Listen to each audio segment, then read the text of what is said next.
O tema do congresso, já há cerca de 4 anos, em que nós pensamos sobre o fato da cruz, ele ser um tema quase que esquecido, principalmente no contexto jovem. Eu também trabalho com jovens já há algum tempo, porque a predominância de termos que tratar sobre outros assuntos que se distanciam do foco principal, que é a cruz do nosso Senhor Jesus. E quando nós vamos trabalhar com jovens, nós temos que falar primeiro sobre relacionamento, sobre afetividade, sobre casamento, sobre drogas, sobre sexo. Por que todos esses temas vêm primeiro à tona e por que nós esquecemos tanto da questão da cruz? Nós sabemos que a fé evangélica, cada dia que passa, é o tipo de espiritualidade predominante na nossa nação e a que ganha mais expressão cada vez mais na nossa nação. Em todos os cantos do país a gente percebe o aparecimento de novas igrejas em seus mais diferentes formatos. A fé evangélica é aquela que se amolda, ela tem uma questão coloidal, ela se adequa em todos os lugares, ou seja, um simples salão se transforma em uma igreja. A gente vê também o crescimento de programas em canais de TVs, rádios e internet. Em todos os cantos dessa mídia, nós vemos as manifestações predominantes da fé evangélica. A gente assiste também artistas, pessoas famosas, que através desses meios relatam suas experiências transcendentais, é importante que se diga isso.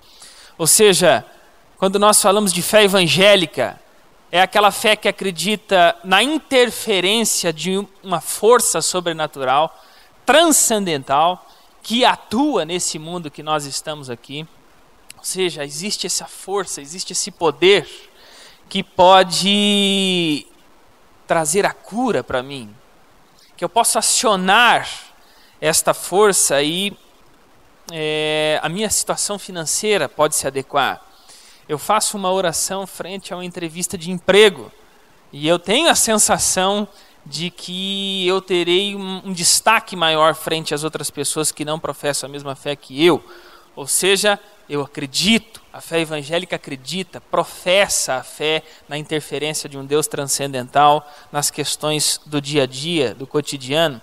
Mas, e aqui é este hiato, por isso que precisamos falar sobre a cruz, parece se distanciar de forma assombrosa, uma coisa que nos assusta, nos assalta, nos joga a um estado de assombro propriamente dito, quando ninguém se fala, ou quase não se vê alguém falando sobre o caráter de Deus, sobre o que Deus é, sobre qual é a sua vontade, qual é a sua personalidade, qual é a essência do seu ser. E sabemos que tudo isso Deus se revelou desta forma. A essência do seu ser se manifesta na cruz. Então por que nós? Porque esta mesma fé que mostra esse vigor todo se distancia no que diz respeito ao caráter de Deus revelado sobretudo nas Escrituras. E é neste enredo que eu passo a vez para os integrantes da mesa, cada um naturalmente com seus 15 minutos, para tentar identificar o porquê deste ato, desse distanciamento. Porque o poder de Deus, mas não o seu caráter.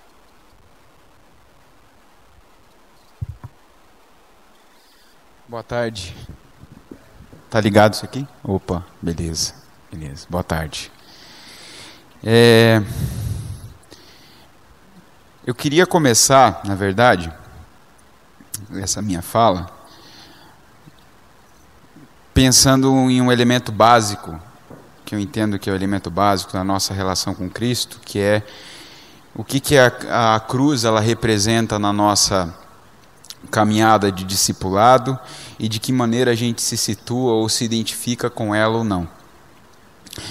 Então, eu diria que um ponto básico, um ponto quase óbvio demais nessa história toda, é que não é com a cruz que a gente se identifica, mas é com Cristo. Então, quando nós nos encontramos e nos identificamos com Cristo, como consequência, no meio do caminho, nós nos deparamos com a cruz e o seu chamado a segui-lo. Então, eu não me encontro com a cruz sozinho, sem o Cristo.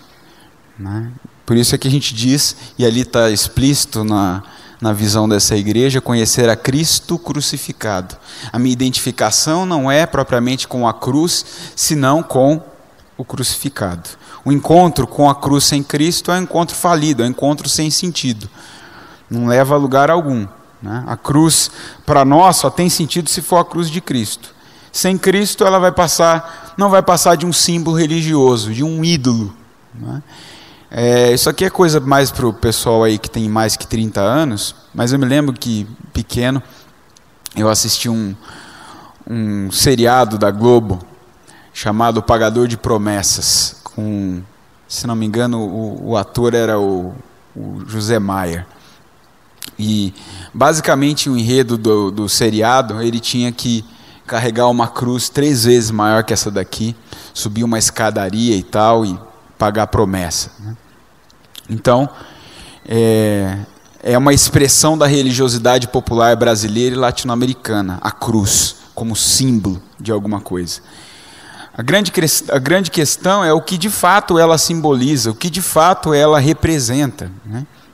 Então, em Cristo, a cruz permanece sendo, sim, um símbolo de morte, como maiormente se representa na religiosidade latino-americana. Mas é um símbolo de morte, de uma morte que gera vida. Na cruz, Cristo perdeu a sua vida para que a gente ganhasse a nossa vida. Quando éramos nós que deveríamos morrer, Ele morre em nosso lugar, Ele arregaça as mangas e faz aquilo que ninguém pôde fazer por si mesmo. E essa história do pagador de promessas e da cruz como o símbolo da minha caminhada em si, pode representar o oposto disso, o oposto de todo o sacrifício que Jesus fez, e é o sacrifício então que eu tenho que fazer para pagar pelos meus pecados. Isso é um contrassenso completo. Então, ao terceiro dia, Cristo ressuscitou, confirmou a nossa esperança, não na cruz, mas nele. Então a nossa esperança não está na cruz. A nossa esperança morreu na cruz, mas ressuscitou. A nossa esperança é Cristo. Mas como nós sabemos, a ressurreição não existe sem a cruz.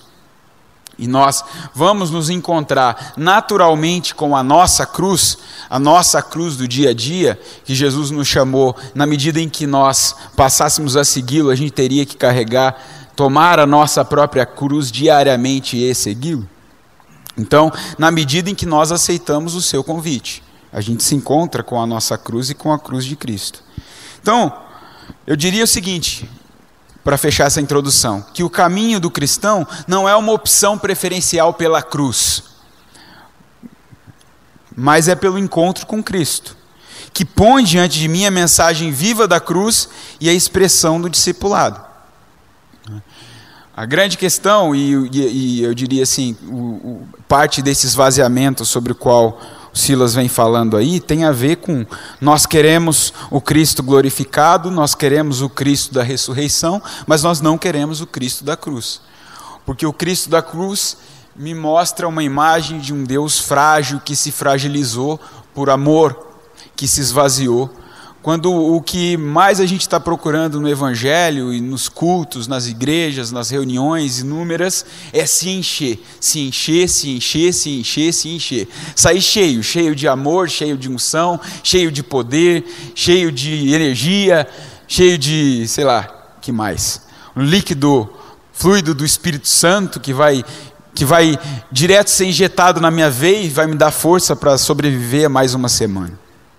Então, ninguém quer se esvaziar de si mesmo. E a cruz, o convite da cruz é basicamente esse. Esvazie-se de si mesmo.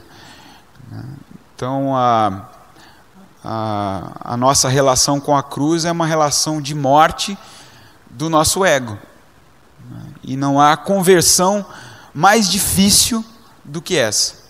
O sujeito pode ficar a vida inteira falando da cruz de Cristo, dizendo que a gente tem que morrer com Cristo, de que eu amo a mensagem da cruz, né? Que eu vou proclamar a mensagem da cruz, que eu vou usar uma cruz, uma camiseta que tem uma cruz, eu vou usar um crucifixo, quer dizer, tudo na minha vida remonta à cruz como simbologia, mas não há morte de si, não há expressão alguma de esvaziamento de si mesmo para seguir a esse Jesus que está nos convidando basicamente a isso, né? A morrer para si mesmo e a viver para Ele e para o outro. Ser cristão é, antes de tudo, viver para Deus e para o outro. E essa é uma expressão de carregar a cruz. Então, falando no anticristo e na anticruz, que é o tema, né? Eu diria que a expressão mais anticruz e mais anticristo que há, mais até talvez daqueles que se autodeclaram anticristo, se chama exatamente ego, ou pelo menos começa pelo ego. O que seria a expressão ser crucificado com Cristo, negar-se a si mesmo, tomar a sua cruz, se não um chamado à conversão do ego? Agora, eu vejo um outro lado da história, e aqui talvez seja uma crítica mais a nós mesmos do que uma crítica externa, que eu diria assim a vocês, gente, honestamente, a crítica externa é a crítica fácil, hoje em dia, né?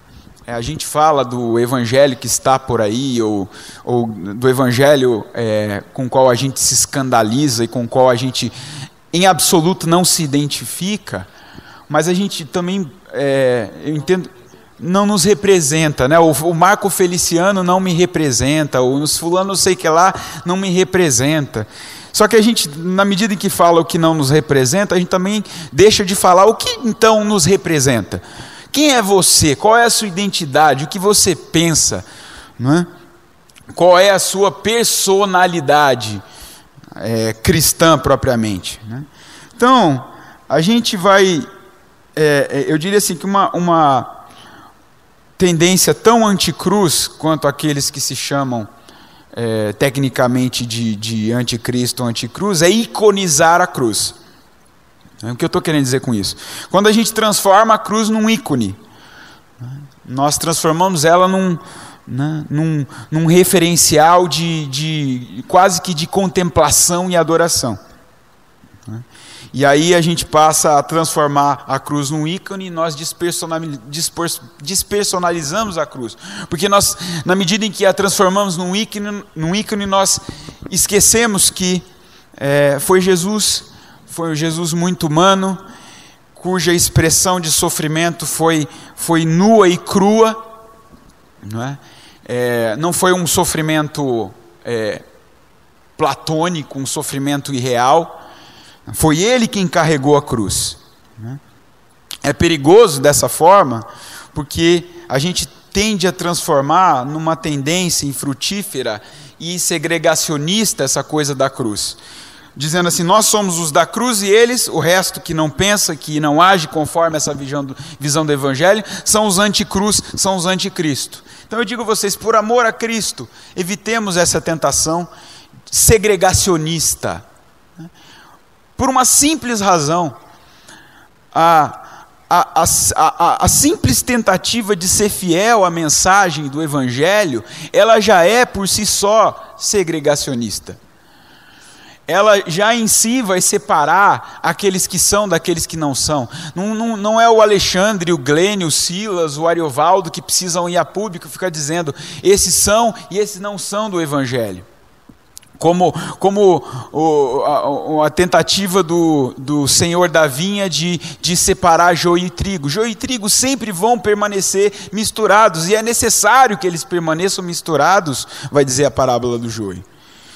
Então não tenhamos a síndrome de trigo, né? Nós somos o bom trigo, nós somos os seguidores da cruz, né? Como nós somos bons, coisa assim. Porque é exatamente a reflexão oposta que a gente tem que fazer. Né? Abraçar a cruz como expressão do seguimento de Cristo implica, antes de olhar para o outro, de condenar o outro, de julgar o outro, assumir e reconhecer, como vai dizer o Brennan Manning, um impostor que vive em mim. Né? O maldito, o desgraçado, o maltrapilho, o mendigo que habita na minha pele. Né?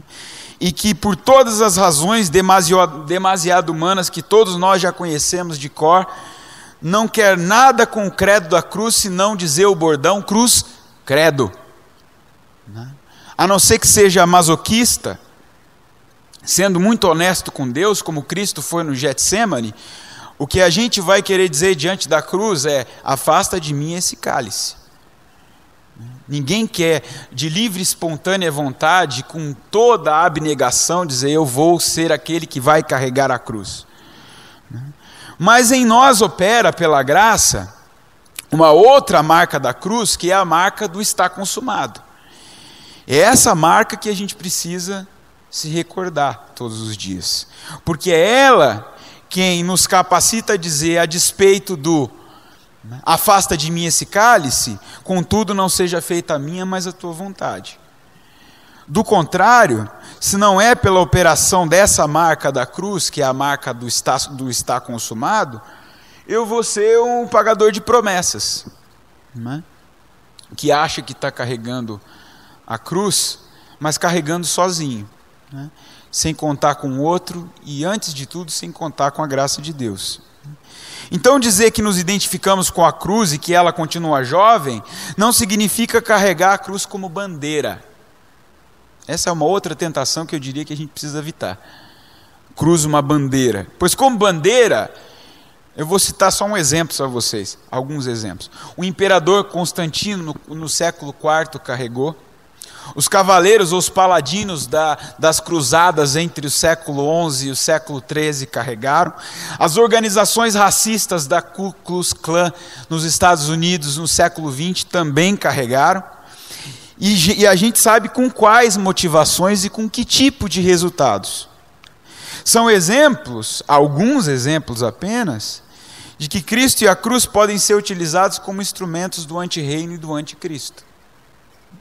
De novo, eu volto ao meu ponto inicial: a cruz sem Cristo não é nada, não representa coisa nenhuma.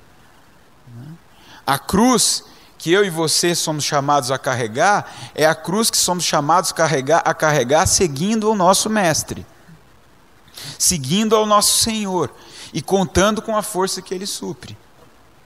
É admitindo que eu não tenho força alguma, que eu não tenho poder algum para fazer qualquer coisa com a cruz, se não jogar fora, ou se não usá-la como um amuleto, né? Se depender só de mim. Então, tratar a cruz como crachá é fácil, né? Dizer, só é crente se adotar o discurso da cruz, se falar da cruz, se usar a cruz, não faz sentido isso, não faz sentido. Simplesmente porque nada disso é garantia de uma identificação visceral com Cristo. E é essa identificação visceral com Cristo, com o seu caminho, com o seu evangelho, que naturalmente faz com que eu me depare com a cruz. Quer queira, quer não queira. Quer goste, quer não goste. E Jesus não estava preocupado quando falava do seu segmento, com quem ia gostar, com quem não ia gostar, com quem ia ficar feliz, contentinho, quem não ia ficar. Tanto que há inúmeros momentos em que os discípulos falam: puxa, duro isso que ele está dizendo, né? Duro esse discurso. E é um discurso duro, é um discurso nada agradável, porque não está objetivando agradar ninguém a não ser a Deus, né? Então, essa identificação que nós temos com a cruz, antes de passar pela cabeça, antes de ser objeto da nossa teologia, e a gente precisa, claro, pensar sobre isso, mas a gente também precisa orar sobre isso, a gente precisa também ajoelhar sobre isso, precisa passar pelas minhas entranhas, precisa passar por um compromisso gerado na consciência de, pela graça, ser chamado filho de Deus. Se não há esse compromisso anterior, não vai haver sentido algum por dizer: eu vou carregar a cruz. E eu tenho a impressão que hoje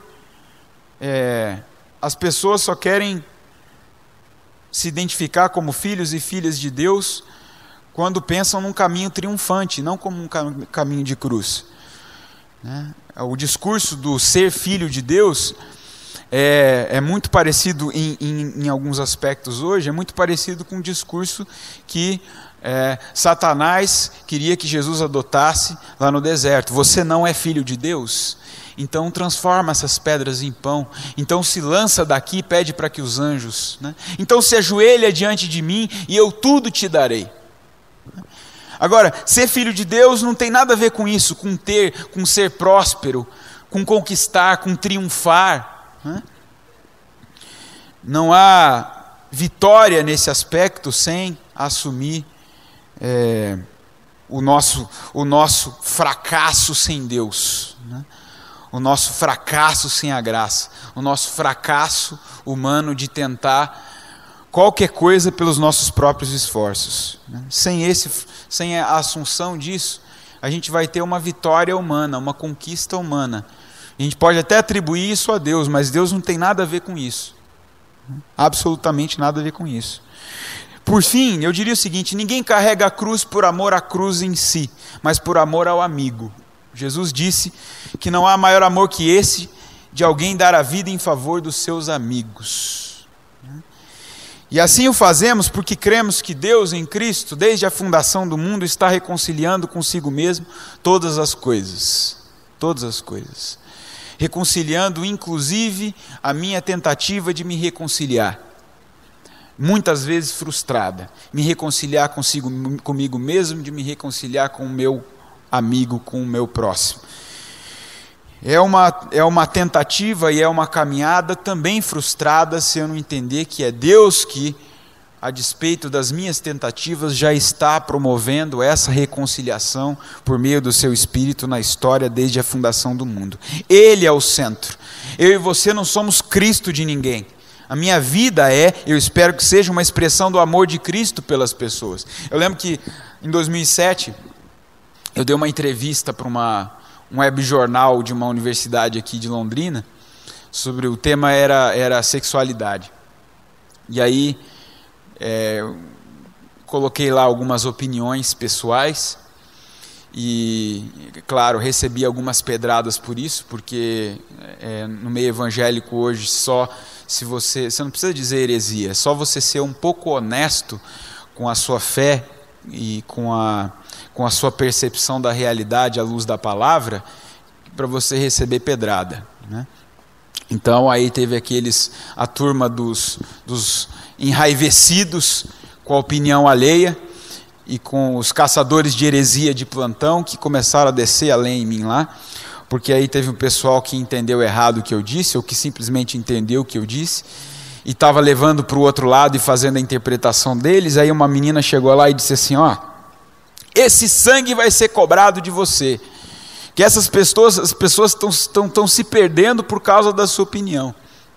Aí eu falei assim: olha, se a minha opinião de alguma maneira maculou a consciência, ou o caráter, ou a vida do meu irmão, eu vou pedir perdão diante de Deus, e eu sei que diante dele eu já estou perdoado, e de alguma maneira ele vai continuar fazendo o trabalho dele, com ou sem mim, com as coisas boas que eu digo, ou com as besteiras também que eu digo no meio da caminhada. Agora, nenhum sangue vai ser cobrado de mim, eu não sou Cristo de ninguém. Esse negócio de que o sangue, se eu não falar, o sangue daquela pessoa vai ser cobrado de mim, isso é uma completa anulação de tudo que Cristo fez. Quer dizer, todo o sangue que precisava ser vertido, pelo sangue de todo mundo, ele já verteu, não tenho que derramar sangue nenhum. Até porque o meu sangue não redime nem a mim, quanto mais ao outro, né? Meu sangue está cheio de impurezas, e de pecado, e de desgraça. E se não fosse o sangue de Cristo, nem a minha vida seria redimida de coisa alguma. Então, fechando a questão do esvaziamento, para mim a cruz é isso, é a expressão mais concreta, divina e humana de esvaziamento de si mesmo, de esvaziamento do anseio do poder pelo poder absoluto, em nome de um outro poder, que é o poder do amor. Um poder em que eu e você não estamos no controle, em espécie e em condição e em situação alguma. Amar não tem nada a ver com estar no controle, absolutamente nada a ver. A gente reconhece que Deus está no controle, e que eu não sou possuidor de nada, que eu não controlo a vida de ninguém, tampouco a minha vida. E eu só posso, de fato, reconhecer o amor de Deus por mim, pelo meu filho, pela minha esposa, pelos meus amigos, pelos meus irmãos e irmãs na fé, quando eu reconheço que eu não controlo nada, que eu não sou dono de ninguém, que eu não sou senhor nem do meu destino, quanto mais do destino de ninguém. E eu, inclusive, duvido de que eu sou responsável, de fato, por aquilo que eu cativo. Desculpe aí os fãs do Pequeno Príncipe. É isso. Bom, boa tarde também.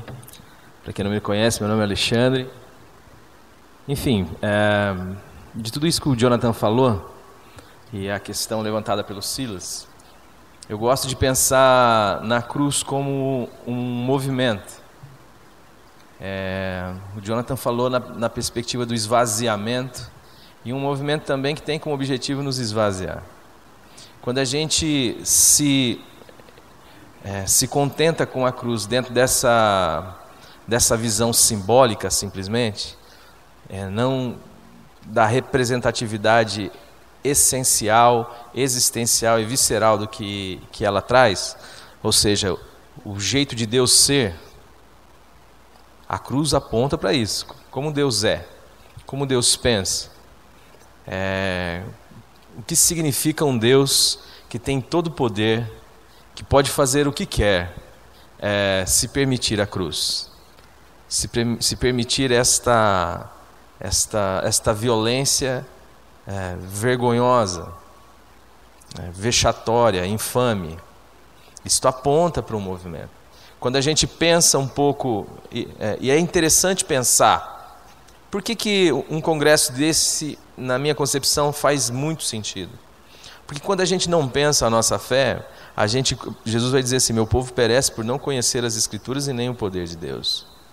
Quando a gente não pensa a nossa fé, nós começamos a entrar dentro de um processo religioso, simplesmente, dentro de um processo tradicional, simplesmente, dentro de um processo cultural. Então, eu ajo assim, eu penso assim, eu faço assim, porque eu aprendi assim, porque eu fui ensinado assim, porque a minha cultura ensina assim. E aquilo vai se tornando algo vazio de significado, sem nenhum conteúdo existencial.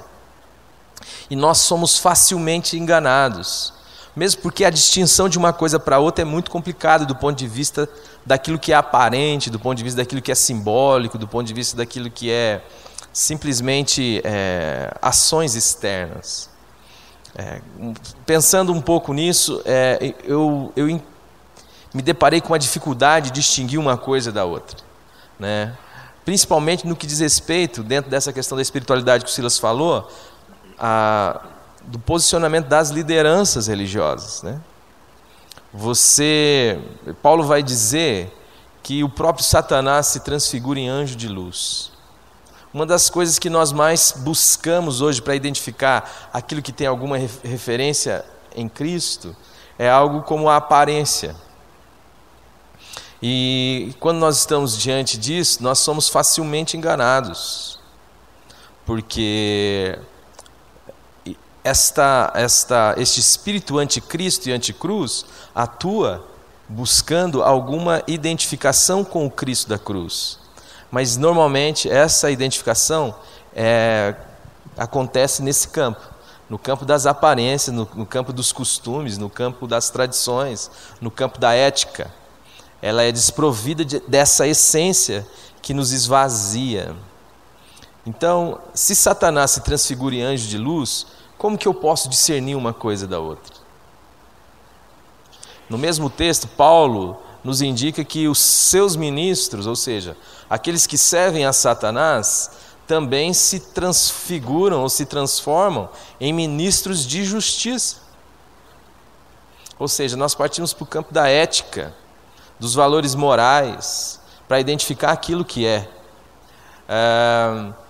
Então, você não terá alguém identificado historicamente com o pecado assumindo uma posição de liderança cristã, ou de liderança, ou de cristão, porque não cabe uma coisa com a outra. Mas também não quer dizer o contrário.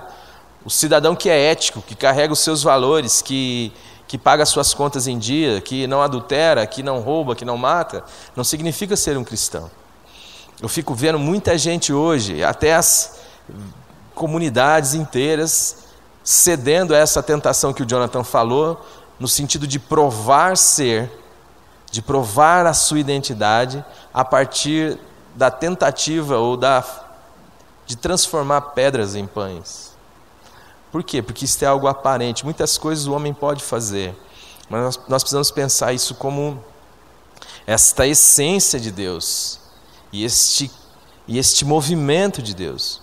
Jesus dificulta um pouco mais isso quando a gente olha para Mateus capítulo 7, porque ele vai dizer que é para a gente ter cuidado com os representantes dessa espiritualidade anticristo, porque eles também, além de absorver a questão da aparência, eles são lobos em peles de cordeiro, ou seja, a aparência é feita para nos confundir. Satanás ou o ministério anticristo não se apresenta de forma de chifre, rabo, dizendo vamos adorar Lúcifer porque é Lúcifer que é legal. Existe esse tipo de gente também, mas a gente está falando dentro do contexto da igreja. Jesus vai nos alertar que isso acontece de forma sutilezas, e partindo da aparência. Jesus complica a nossa vida um pouco quando ele diz acerca dessas lideranças ou dessa espiritualidade pautada nas aparências e naquilo que é feito por fora, esvaziado do conteúdo, do significado da cruz, que aponta para esse esvaziamento que o Jonathan falou, porque muitas pessoas dirão a ele: Senhor, Senhor.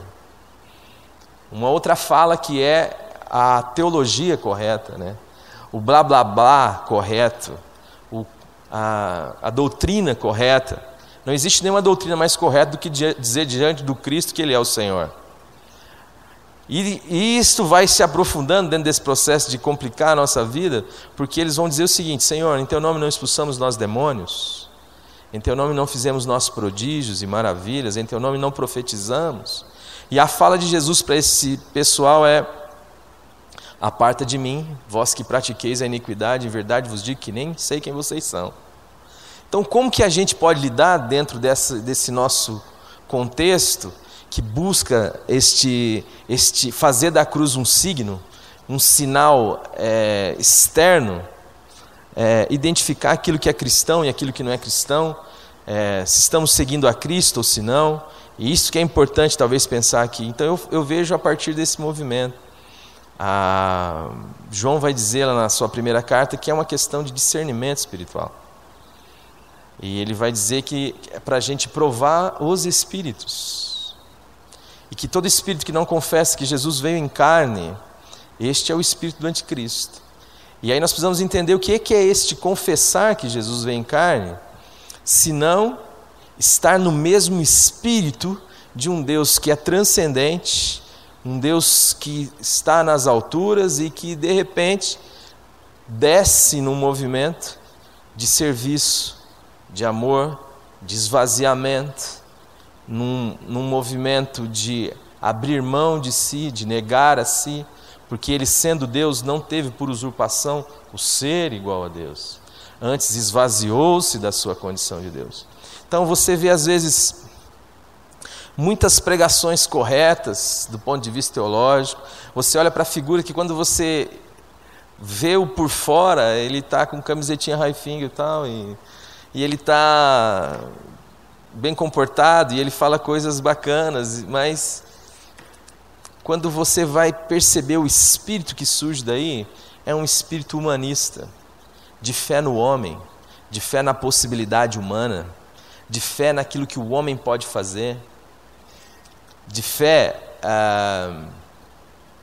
de uma soberba espiritual, desse movimento que separa, como o Jonathan também mencionou aqui, onde eu sou melhor do que o outro, onde qualquer doutrina, pode ser a doutrina da cruz, se ela servir para nos exaltar em detrimento de outro, ela é a doutrina anticruz, porque é uma questão de espírito. E nós vivemos dentro de um contexto onde não foge muito ao que acontecia no período histórico em que Jesus foi crucificado, porque o que você vê ali é justamente uma inversão.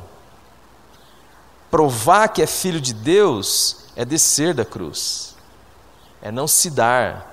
Se tu és o filho de Deus, desce da cruz. Ou seja, para nós houve uma inversão tal. Aliás, esta inversão, ela é natural para nós, porque nós identificamos com esta glória, com este Deus todo-poderoso. Nós queremos nos identificar com um Deus que pode realizar tudo na hora que quer, do jeito que quer, que a sua vontade não pode ser contestada, porque no fundo eu quero ser assim.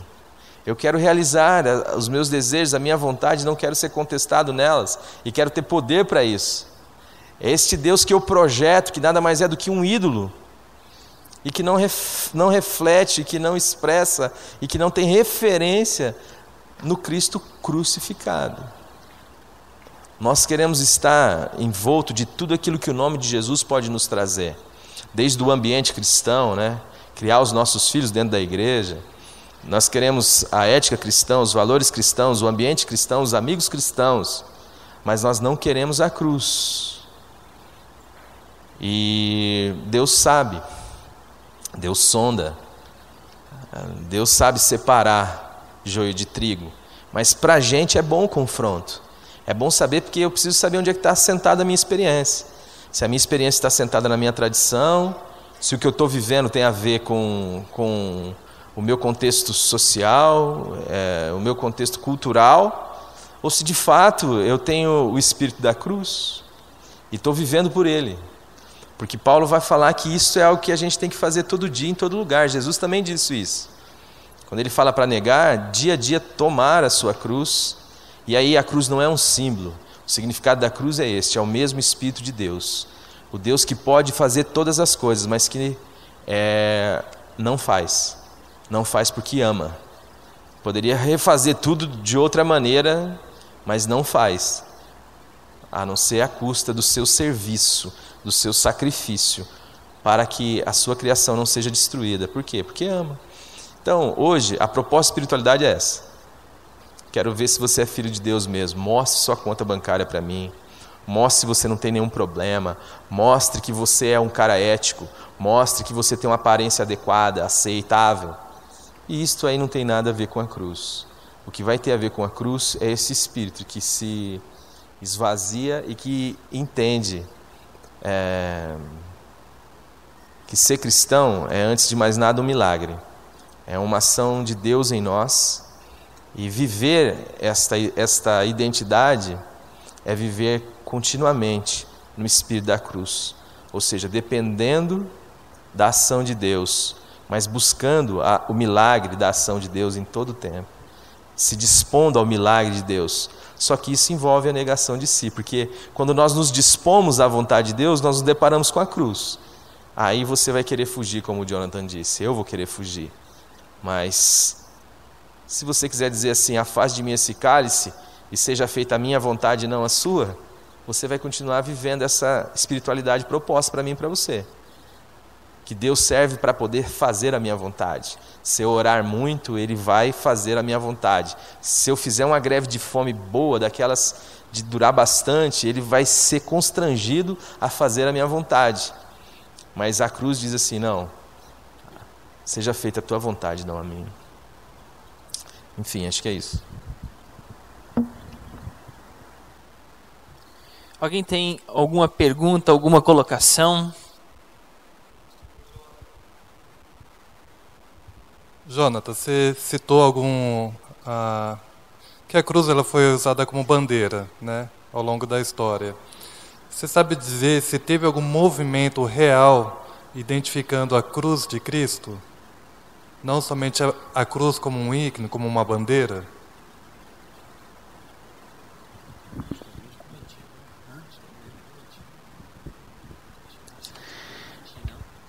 Olha, eu poderia citar aqui alguns movimentos, até contemporâneos, de gente de caminhada com quem eu me identifico, se eu entendi a sua pergunta. Movimentos que de fato expressam um compromisso com a cruz de Cristo. Mas eu acho que quando...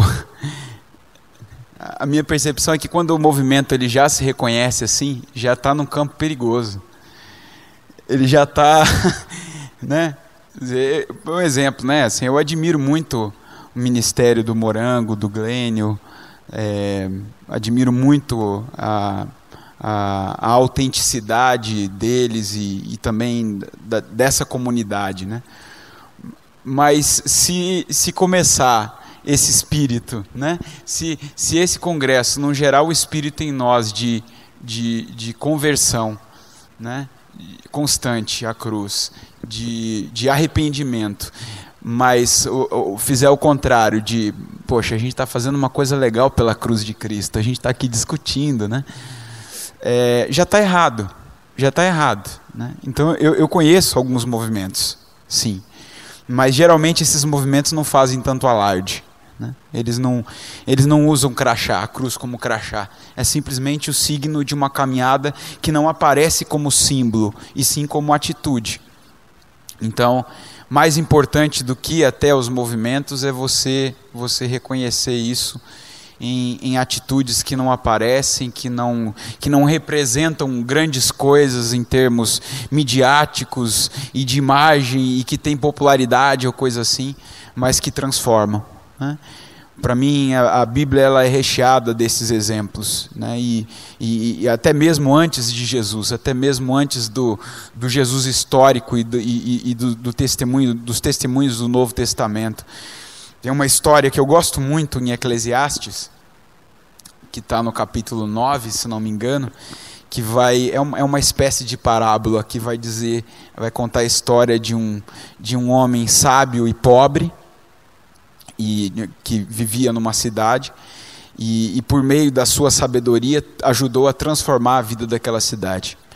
Mas ao mesmo tempo existia o rei ali, que era opressor.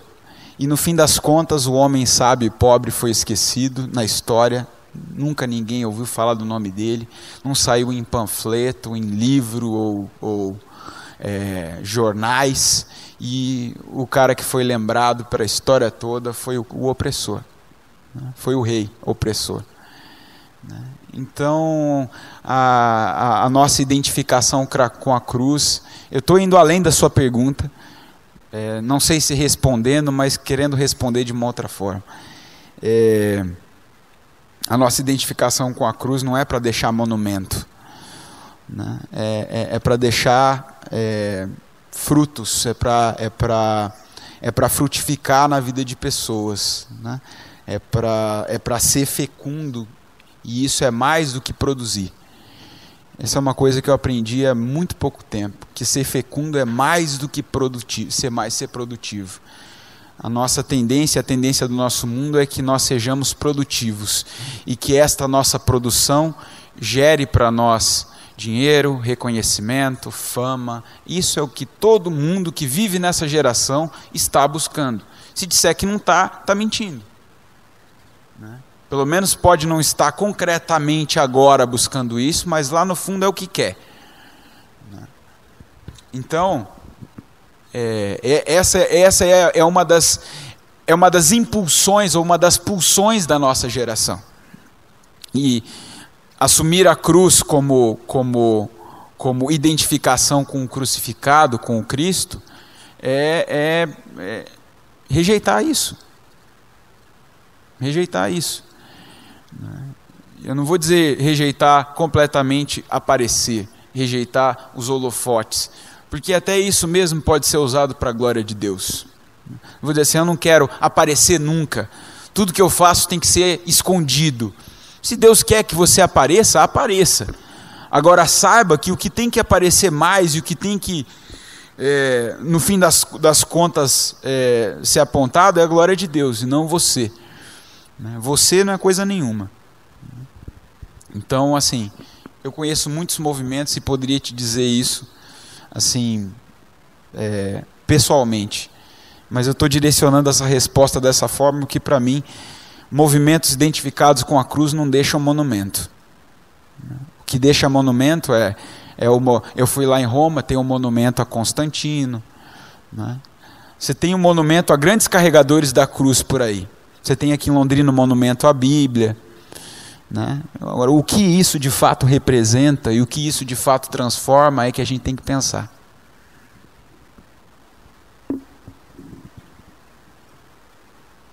Ainda continua aberta a perguntas. Quem quiser fazer uma pergunta, uma colocação, uma intervenção, fique à vontade.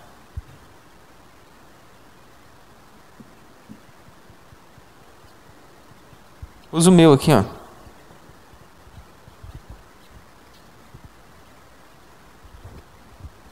Na verdade, mandaram a pergunta, tá? O Jonathan falou que dizer você será cobrado pelo seu sangue do seu irmão anula a cruz de Cristo. Mas em Ezequiel 3:20 está escrito: semelhantemente, quando o justo se desviar da sua justiça e cometer a iniquidade, e eu puser diante dele um tropeço, ele morrerá. Porque tu não avisaste, no seu pecado morrerá, e suas justiças que tiver praticado não serão lembrados, mas o seu sangue da sua mão o requererei. Você pode explicar de novo, por favor? Eu não vou pelo texto, certo? Porque é aquele problema da citação do verso fora do seu contexto mais amplo, aí assim, a gente teria que sentar e discutir o texto. Eu vou explicar o que eu falei. O que eu quis dizer é que o sangue do outro, a corrupção do outro, ainda que possa ter alguma participação minha,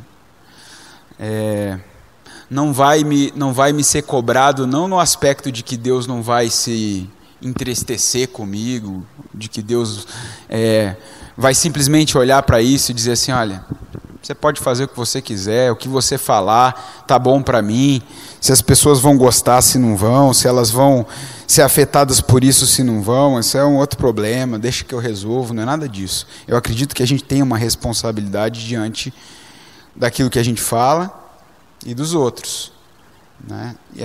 E a gente precisa assumir isso diante de Deus e dos outros. Agora, dizer que a perdição do outro, e eu estou dizendo aqui perdição eterna, se deve à minha palavra, aí é que é querer colocar um peso na minha palavra maior do que ela tem. Quer dizer, a minha palavra não tem o poder, a minha palavra, Jonathan, nem da transformação completa de ninguém, nem da perdição completa de ninguém. Ela pode ser um princípio. Tudo que a gente está falando aqui pode ser uma fagulha de bênção, de transformação ou de maldição. Fagulha. E não a perdição completa. Existe um processo bem mais amplo na vida, nas decisões, na trajetória de cada um, que não cabe a mim determinar. Eu posso viver a vida inteira oprimindo uma pessoa, com aquilo que eu digo, com as minhas atitudes, e ainda assim essa pessoa se livrar, porque a graça de Deus é maior. Quer dizer, se eu disser o contrário, eu vou estar afirmando que o que é suficiente é aquilo que ainda é aquilo que eu faço e não a graça de Deus. Então a graça de Deus é suficiente para redimir a mim e ao outro, inclusive do pecado que eu cometo contra o outro e contra mim mesmo, por maior que ele seja. Não que isto não... Veja, não estou dizendo que isso não tem consequências sobre mim. O mal que eu faço a mim e ao outro, óbvio, tem consequências sobre mim. Agora, dizer que o sangue me será cobrado, a gente precisa pensar o que esse texto está dizendo.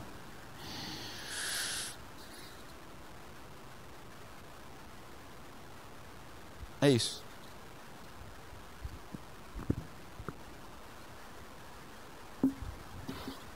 Não é uma pergunta, é só um pedido para o Alexandre. Eu estou vendo aqui bastante rosto que não pertence à nossa comunidade. E como a nossa comunidade ela é vista, ela é conhecida pela palavra e pela palavra da cruz, eu queria que você ressaltasse um pouquinho a cruz como o ponto culminante da morte do velho homem para que na ressurreição a gente ganhasse uma nova vida. É a morte do pecador na cruz, a identificação nossa com Jesus, não na prática de Jesus, mas a identificação nossa com Jesus na cruz. Não só uma crucificação substitutiva, mas uma crucificação inclusiva, de forma simples, bem evangelística.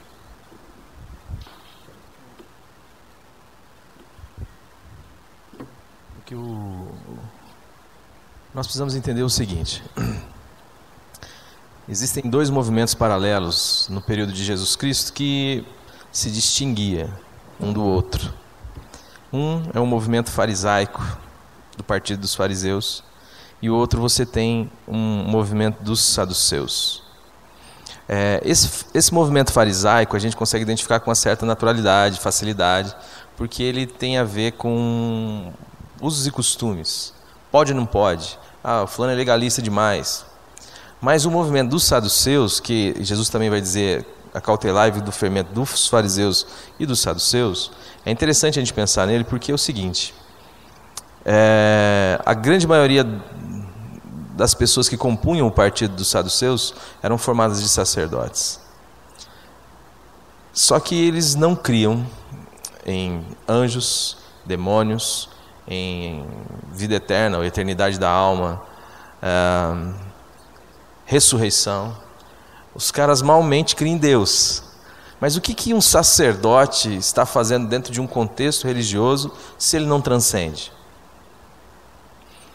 Hoje nós vivemos a mesma crise. Nós perdemos um pouco esta realidade espiritual, esta ação sobrenatural. E o fato é que a Bíblia nos conta, nos ensina que o velho homem, o que é o velho homem? O velho homem é todo homem depois da queda. Esta construção, que é a sua sociedade, que os seus costumes, que a sua educação, tal, é isso que você vê, a Bíblia chama de velho homem. Mas a Bíblia diz que também de modo sobrenatural, aquela crucificação de Jesus Cristo representou o fim de cada um de nós. Um fim para que um novo pudesse começar, ou seja, para que a ressurreição pudesse acontecer. O Jonathan falou aqui que nós sabemos que não existe o poder da ressurreição sem o esvaziamento trazido pela cruz. Ou seja, ninguém experimenta vida nova, de fato, sem perder a vida da velha criação. Só que isso é matéria de fé, meu amigo. Isso é coisa de milagre, isso é questão de transcendência. Isso não é coisa de cognição. Você não consegue entender essa loucura. Por isso que Paulo vai dizer que a palavra da cruz é loucura. Mas fato é que a crucificação de Jesus significou um ponto final em você. Você morreu.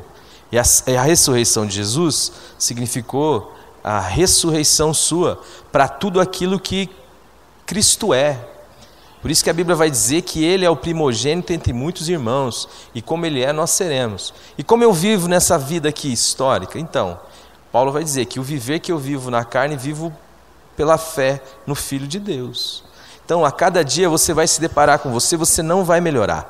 Entenda isto. A Bíblia vai dizer que a carne não está sujeita à lei de Deus, e nem verdade pode estar. Paulo olha para si, mesmo depois de ser Paulo, mesmo depois de ser arrebatado até o terceiro céu, ele diz: eu sei que em mim, isto é, na minha carne, não habita bem algum. Com efeito, querer o bem está em mim, mas eu não consigo realizar o bem. E ele entra num conflito até o ponto do desespero. No final do capítulo 7 de Romanos, ele vai dizer: desventurado, miserável, desgraçado homem que sou. Mas como ele vive por fé, ele vai dizer, primeiro, que não há mais condenação, porque essa redenção que o Jonathan falou aconteceu em Cristo, e é Cristo quem faz.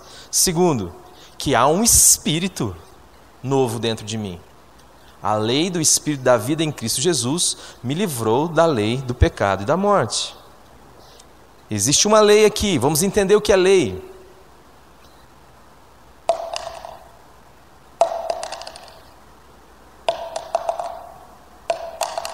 Esse copo vai flutuar em algum momento que eu soltar ele aqui?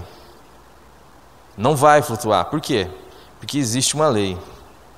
Como que é o nome dessa lei? Muito bem, lei da gravidade. Quando um avião voa, a lei da gravidade deixa de exercer a sua força sobre o avião?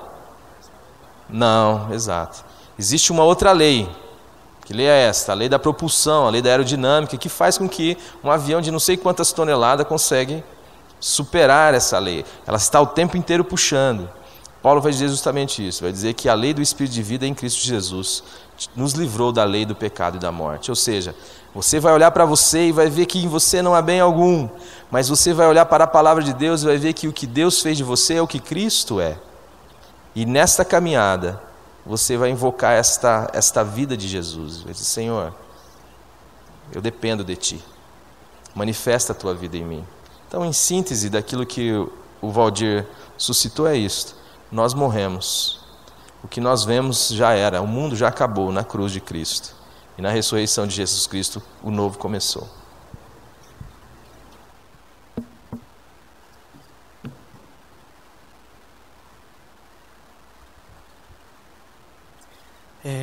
Duas questões só. A primeira, voltando àquela questão que fizeram uma questão, né? Perguntaram para você, mesclando com o que o Alexandre colocou agora. Recentemente eu vi um testemunho de um querido compositor, e ele disse que na sua igreja lá nos Estados Unidos havia um homem que tinha um trabalho muito legal com jovens e estava se levantando no meio daqueles jovens, alcançando alguns para o Senhor, tal. E estava impactando muito aquela geração, né? Aqueles queridos estavam ao redor dele. E sumariamente, num acidente automobilístico, ele perdeu a vida. E esse irmão compôs uma música e tem cantado aí aos 4 cantos do mundo uma canção muito famosa que se chama How He Loves Us, como ele me ama, né? Como me ama. E é uma canção muito bonita e tal, mas ele, no testemunho da canção, eu vi uma vez ele falando que foi necessário que o amigo dele morresse para que o ministério da igreja dele, os jovens se levantassem. Foi necessário que ele perdesse a vida para que a vida surgisse daquele ministério, né? E é mais ou menos um pouco daquela questão de como assim foi necessário que um homem morresse para que a vida ou algo acontecesse a partir da morte de um homem, como se a morte de Cristo fosse um completo descaso, né? Eu anulasse a morte de Cristo e a morte de um homem fosse mais importante do que a morte de Cristo para que haja vida, né? Então, mais ou menos essa questão na questão da fé. E a minha pergunta, a minha questão é como expressar ou como eu responder a esse pseudo-evangelho, se eu posso dizer assim, que a gente tem visto. Como viver o evangelho da cruz, como do Cristo crucificado, como expressar este evangelho, como nos levantar, ao invés de levantar uma bandeira, mas como nos levantar no meio de tudo isso que a gente tem visto e ouvido, sendo aí os remanescentes do Senhor, diante de tudo que a gente tem ouvido, de forma prática, como eu faço para gritar o Cristo crucificado aos 4 cantos dessa terra, de forma mais prática do que teórica, né? Eu sei que algumas questões eu até consigo imaginar, mas como isso colocar na prática. Bom, em relação a cortar, assim, acho que eu falei umas besteiras, eles cortaram aqui meu microfone. Brincadeira. Em relação à questão anterior, né? Eu lembro me fez lembrar de uma frase do William Paul Young, que ele disse assim que a graça não depende do sofrimento para existir, mas onde existe o sofrimento você vai encontrar a graça de uma maneira surpreendente. Então eu não acredito nessa baboseira de que foi necessário que morresse para que, né? Minha avó morreu velhinha já, com 80 e tantos anos, 86 anos acho, mas morreu de uma forma trágica, assim, quase estúpida. Foi empurrada por um outro velhinho, bateu a cabeça e dali só caminhou para a morte. E a morte da minha avó foi uma espécie de semeadura para a conversão do meu pai e de outras pessoas. Mas aí você vai dizer assim, porque Deus matou a minha avó Foi necessário que ela morresse para que... São duas coisas completamente diferentes. Deus pode utilizar a morte de alguém como princípio de um novo nascimento, de vida, de graça na vida de outras pessoas. Há até a percepção de que quando a nossa caminhada ela é de fato frutífera, mesmo depois da morte a gente vai continuar frutificando. A nossa vida vai continuar dando frutos mesmo depois da nossa morte. E é isso basicamente que eu acredito. Mais do que ser produtivo, é isso que eu quero para a minha vida. Agora, em relação à pergunta de como praticamente vivenciar isso, eu não vou conseguir... Bom, em primeiro lugar, ninguém... como a discussão de Paulo em Romanos acerca da lei, não vou comparar a cruz à lei, mas a mensagem da cruz é como que diante da minha consciência algo que para mim é tranquilo, é isso mesmo que eu quero viver. É com isso com que eu me identifico como cristão, e não com qualquer outra coisa. Agora, por mim mesmo, como um ser isolado, como uma pombinha sozinha no mundo, que não consegue, eu não vou conseguir fazer verão. Eu preciso do Alexandre, eu preciso da comunidade. E eu ouvi uma coisa há muito tempo atrás, de que no mundo de hoje nós precisamos edificar comunidades de protesto. Comunidades que, obviamente, elas existem por uma ação do Espírito. Não é uma comunidade artificial, vamos montar uma comunidade para protestar. Não, nós somos a comunidade de Cristo na medida em que temos comunhão. Nos reunimos, oramos, adoramos ao mesmo Deus, nos exortamos, nos consolamos mutuamente, procuramos juntos ser fiéis à nossa missão, à luz da palavra de Deus. Isso é ser comunidade. Comunidade de protesto é no sentido de que, bom, vamos desenvolver uma atitude alternativa diante disso que a gente tem aí, como comunidade. Não adianta uma pessoa pegar um microfone, uma trombeta ou um programa de televisão ou alguma coisa assim sozinho e achar que vai mudar toda a história. A igreja transforma a história quando ela se assume fora dessa iconização, seja de símbolos, seja de pessoas.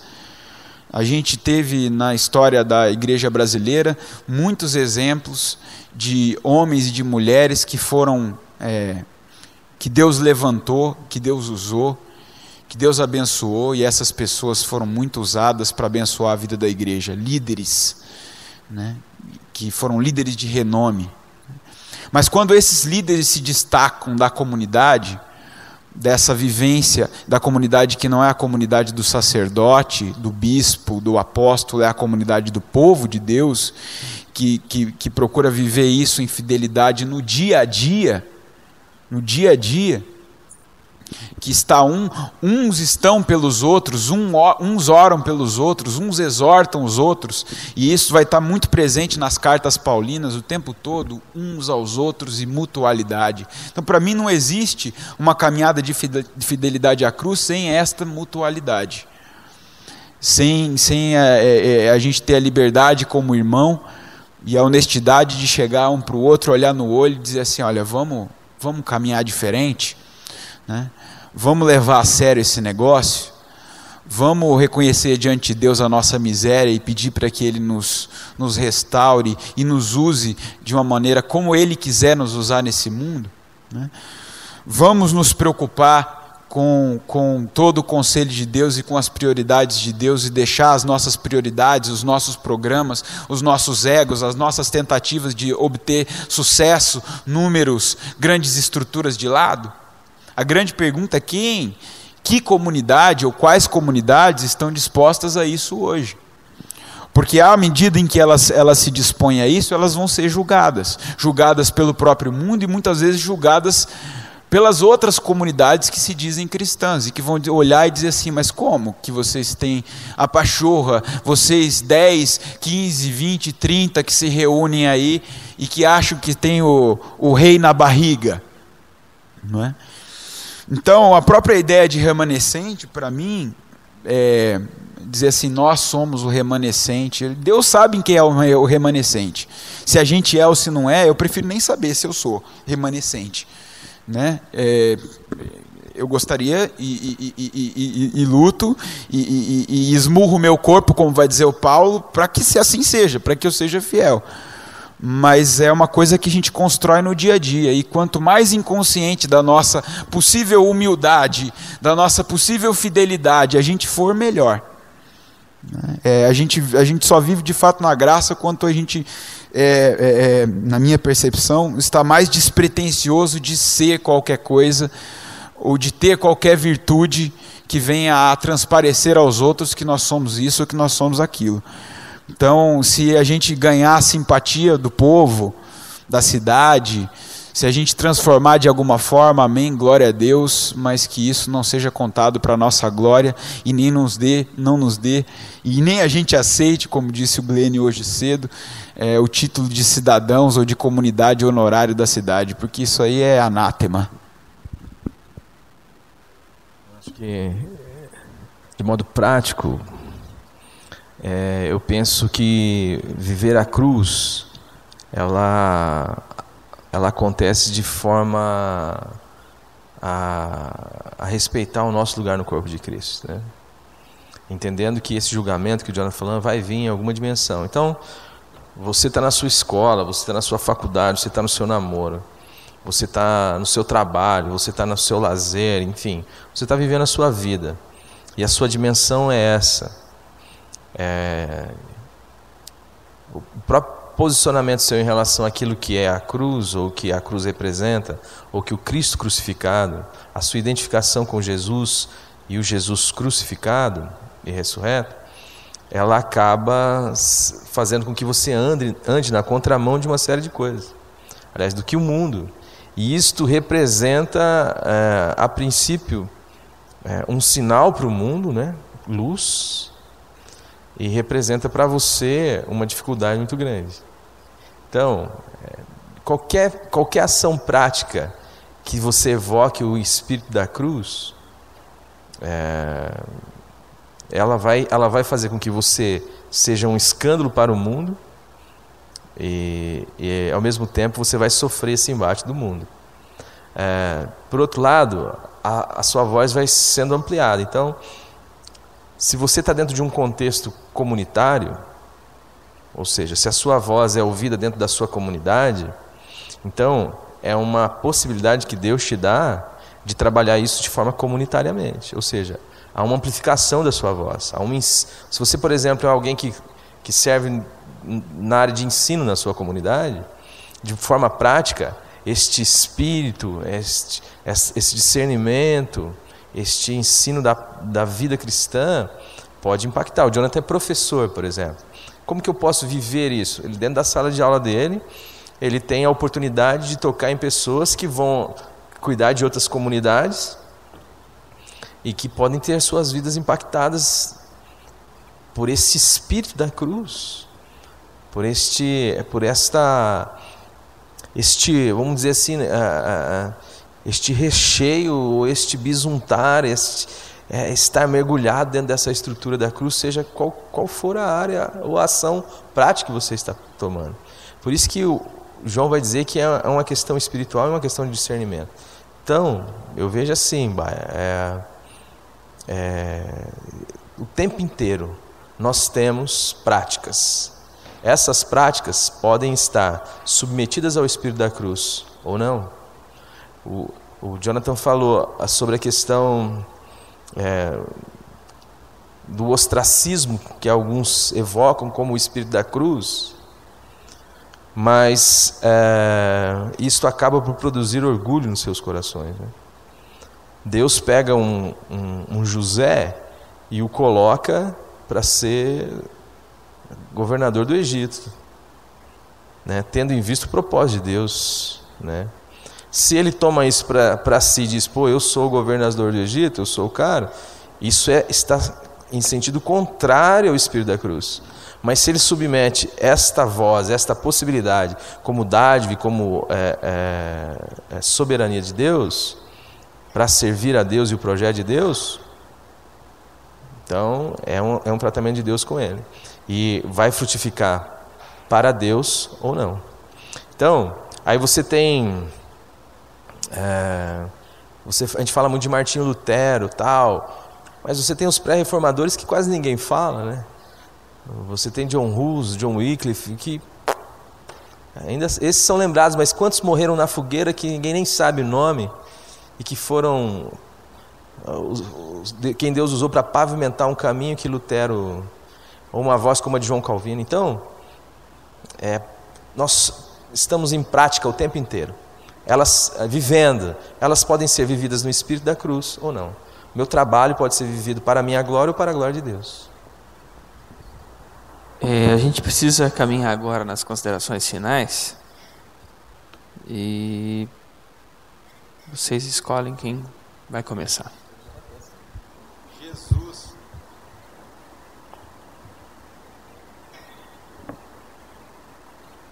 Eu não sou bom com considerações finais. Eu nunca sou bom de finalizar nada, porque eu acho que a gente nunca finaliza, a gente só prossegue, né? Então, de novo eu retorno à ideia de que a cruz para nós é o signo de uma caminhada, né? Ninguém se consolida como seguidor. Ninguém se consolida como discípulo, ninguém se consolida como crente, né? A própria ideia de um crente consolidado na cruz ou na graça é a coisa mais ridícula que alguém pode dizer, né? Eu não sou consolidado em coisa alguma. Eu sou um ser inacabado como ser humano e como cristão mais ainda, né? Deus me formou, Deus me chamou desde o ventre da minha mãe. De alguma maneira Ele me fez trilhar por caminhos misteriosos, às vezes sombrios, e me resgatou deles, e tem um propósito para a minha vida. Agora, até eu chegar ao fim desse propósito, é uma longa caminhada, né? Uma longa caminhada em que a obra de Deus ela vai se cumprindo em parte na minha vida e muitas vezes não, né? Muitas vezes aquilo que eu digo ou aquilo que eu faço na minha trajetória pode ser uma franca oposição à cruz de Cristo ou ao próprio Evangelho, né? E todos nós estamos sujeitos a isso. Eu acho que o exemplo mais fresco que me vem à memória sempre é o exemplo de Pedro. A gente não sabe qual foi o intervalo de tempo entre as duas declarações de Pedro, mas me parece que não foi um intervalo muito longo, em que Jesus pergunta sobre a sua identidade, né? E Pedro diz: tu és o Filho, o Cristo, o Filho do Deus vivo, né? E aquela foi uma declaração de cunho espiritual, e Jesus declara isso. Ele diz: olha, você não foram carne ou sangue que revelaram isso a você, mas foi o Espírito de Deus. E pouco tempo depois Pedro vem e diz: não, Senhor, quando ele revela o destino do Filho do Homem, ele diz assim: não, tem compaixão de ti, Senhor. E Jesus, num espírito indignado, diz assim: olha, arreda-te de mim, Satanás. Então a minha voz e a minha conduta pode estar a serviço do espírito da cruz como o espírito do anticristo. E eu preciso pedir o tempo todo para que Deus sonde meu coração e a minha vida e me livre de todo mal e das tentações, porque eu estou sujeito a elas, né? Então a minha consideração é: assuma não como símbolo, não como bandeira, assuma como um caminho, né? Como um caminho. Uma coisa que o Paulo Freire disse num dos seus livros, ele disse assim: eu gosto de ser homem, gosto de ser gente, porque o meu destino pode estar traçado diante da soberania de Deus para aqueles que assim creem, mas não está traçado diante de mim, né? Eu posso ser qualquer coisa no dia de amanhã e eu não estou sob controle daquilo que eu vou ser e daquilo que eu vou fazer. E ser humano é isso. A gente vive na ilusão de que está no controle, mas a gente não está. E o chamado à cruz é exatamente esse: abandona o controle. Porque enquanto você estiver achando que você está no controle, é aí que você não está mesmo. E é aí que você vai se estrepar feio. Então o chamado à cruz para mim está sendo cada vez mais isto. Um chamado a deixar o controle, a direção da minha própria vida nas mãos de Deus, literalmente. E é algo que eu tenho que todos os dias acordar e entregar nas mãos dele. Porque do contrário eu já saio que nem um trator ou que nem um caminhão, passando por cima de todas as coisas, querendo fazer com que os meus planos, os meus desejos e anseios se cumpram. É isso todos os dias. Então essa é a minha oração diária, minha gente. Que Deus abençoe a mim e a vocês nessa caminhada.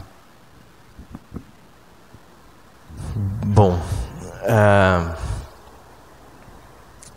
em termos pelo menos de conclusão aqui da nossa conversa, a grande tentação nossa é sempre o conforto. Conversando com o Silas essa semana, talvez a nossa relação com Deus e a nossa espiritualidade também é muito devido à nossa busca de conforto. Mas a cruz, ela não é confortável em nenhum aspecto. O que é prazeroso é a comunhão com Deus, é o relacionamento e a identidade, a identificação com Deus. Isso traz paz, traz alegria, traz sentido para a vida. Mas o conforto é um estado de mornidão. Pensando naquilo que é muito quente, quando você rela nela, se você rela em uma superfície muito quente, você tem uma reação rápida àquilo. Você já reage. Se é algo muito frio, também. Mas se a gente está dentro daquela estrutura de 40, 42 graus, a gente começa a relaxar e quer ficar ali. O que eu vejo, o grande problema hoje é isso. Nós vivemos num mundo hedonista, de prazer pelo prazer e de uma busca de conforto absoluta. E ser cristão envolve não necessariamente o conforto. Aliás, quando a gente olha para a história da igreja, a gente vê que não é assim. No mundo vocês vão ter aflições, diz a palavra. Mas tem de bom ânimo, porque Jesus venceu o mundo. Então, há que se ter um posicionamento. E às vezes o seu posicionamento vai colocar você em choque com uma estrutura maior que você. E que às vezes você não precisa nem lutar a favor dela. Basta simplesmente você não lutar. E isso é confortável demais para nós. Ela já vai favorecer a sua vida. Mas se você é um filho de Deus, se você tem uma identidade com o Senhor, tem o mesmo Espírito, participa do mesmo projeto, está sob a mesma missão, então se posicione. Aonde o Senhor lhe der voz, exponha a sua voz. Aonde o Senhor lhe der consciência de que aquilo que toma para si, porque o grande problema que nós vivemos hoje é isto. Como as pessoas têm dificuldade em viver um cristianismo com este espírito da cruz, porque existe uma proposta de cristianismo que evoca para si toda uma autenticidade, e às vezes tem pessoas que têm dificuldade mesmo, porque o que elas estão buscando é nestes sinais externos, e que muitas vezes testificam de que aquilo pode ser verdadeiro. E que se você fosse posicionar, ela pode não gostar, pode não querer ouvir aquilo. Sempre nesse espírito de que você não pode nada, mas você também não pode abrir mão do seu testemunho, né? Sabendo que a sua palavra não muda ninguém, mas se Deus quiser, Deus muda. Do mesmo jeito que o seu posicionamento não salva, e Deus não depende dele para salvar e nem para condenar, aquilo que o Jonathan falou também. Mas esse posicionamento feito em Deus, no Espírito da cruz, dentro da sua comunidade, dentro das suas relações, dentro dos seus posicionamentos sociais, tudo isto pode ser uma oportunidade de Deus de brilhar o rosto dele no seu rosto e de tocar em pessoas que vão saber que o reino de Deus é maior do que isto aqui, que vai passar, e viver aqui vendo o reino de Deus. E é isso que a Bíblia chama de novo nascimento, a possibilidade daqueles que conseguem ver o reino de Deus, em detrimento de estar mergulhado no reino dos homens, e por estar mergulhado no reino dos homens, estar mergulhado no reino onde Satanás é o príncipe. Entendem isso? Então, você pode muito bem simplesmente se calar. Isso vai gerar um conforto tranquilo para você, maravilhoso. Você pode se favorecer de toda a estrutura que a igreja pode lhe dar, que a instituição religiosa pode lhe dar, né? Desde tudo aquilo que eu falei. É um ambiente legal para você, pessoas éticas, pessoas agradáveis, pessoas sadias, entre aspas. Mas eu encorajo você a tomar posições, e sabendo que você já morreu e que você já ressuscitou. Ou seja, que ainda que eu esteja nesse processo de construção, aquele que começou, uma certeza eu tenho, que aquele que começou a boa obra vai terminar, né? Então, aquilo que Deus disse que eu sou em Cristo, eu já sou. Ele vai me fazer aquilo lá. É uma questão de tempo, uma questão escatológica, mas já é, pela fé já é. Então, isso me dá uma segurança, e a cruz é esse risco, é um convite ao risco, é um convite a viver por fé, viver na dependência de Deus. Muito bem, agradecemos Alexandre, Jonathan. Terminando aqui nosso bate-papo, nós teremos ali um café, queremos ter um momento de comunhão com vocês. Não vá embora sem tomar um café conosco. A mensagem que você acabou de assistir faz parte do Ministério de Comunicação Palavra da Cruz. Temos um grande acervo de estudos bíblicos em áudio e vídeo. Distribuímos também gratuitamente o jornal mensal Palavra da Cruz. Entre em contato conosco pelo fone 0 operadora 43 3372 8900 ou pelo e-mail livraria@piblondrina.com.br. Visite-nos pelo site www.livrariapiblondrina.com.br ou acesse www.piblondrina.com.br. Graça e paz.